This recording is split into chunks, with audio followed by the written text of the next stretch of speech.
More Americans are finding themselves at a financial tipping point. They're drowning in debt. That's true. Recent government data show U.S. household debt set a fresh record of $18 trillion in the final 3 months of 2024. That's up almost $4 trillion from just before the start of the COVID-19 pandemic in 2019, as many Americans now struggle to pay the bills.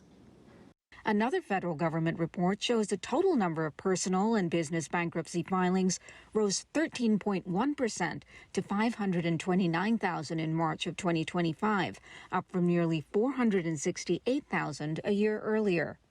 While that number is close to half what it was in 2008 amid the Great Recession, Ted Rossman explains what's squeezing American budgets now. It's housing, it's transportation, it's food. The fact that student loan payments have resumed, that's sort of another iron on the fire for a lot of people, and it's just difficult to keep up. What about years of stiff inflation? That's a big deal, yeah. It's the cumulative effect. Do you expect to see the number of filings or bankruptcies increase over the next few months, over the summer? I do. It's actually kind of odd to be seeing a spike right now because usually this is the time of year that people are feeling a little bit better. They have their tax refund money.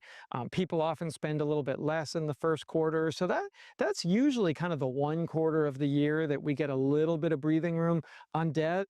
The fact that we're seeing a jump in bankruptcy filings even this time of year makes you believe they could go up later in the year, especially as costs continue to increase. Tax expert Anil Melwani agrees. He offered this advice to consumers who find themselves overwhelmed and unsure if bankruptcy is the right answer.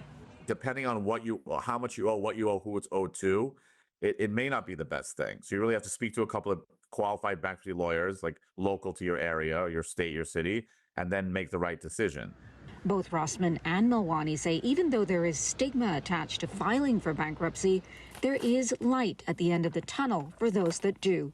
Honestly, sometimes bankruptcy is the right choice. I know it feels like something that we want to avoid, and sometimes you should avoid it, but sometimes you're in so deep that you just need the fresh start. I've known many friends, family, clients who've done it, and now we're like on the other side of it, and things are really great for them.